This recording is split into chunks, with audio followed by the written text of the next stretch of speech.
Gəlin Gürcü dilində gözləyirəm necə olur bunu öyrənək.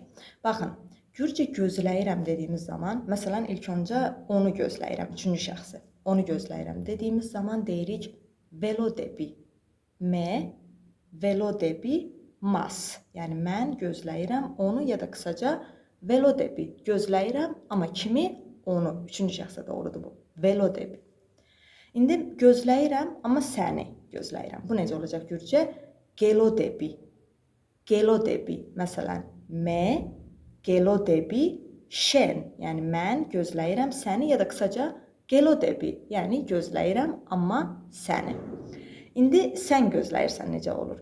Sən gözləyirsən Gürcə olur elodebi. Şen, elodebi, mas. Yəni, onu gözləyirsən üçüncü şəxsi. Ya da gözləyirsən, amma məni gözləyirsən. Gürcə olur melodebi. Şen, melodebi, me. Yəni, sən məni gözləyirsən. Ya da qısaca melodebi, məni gözləyirsən. Məsələn, dönüb deyəndə ki, məni harada gözləyirsən, deyirik sad melodebi. Sad, yəni harada, melodebi, məni gözləyirsən deməkdir.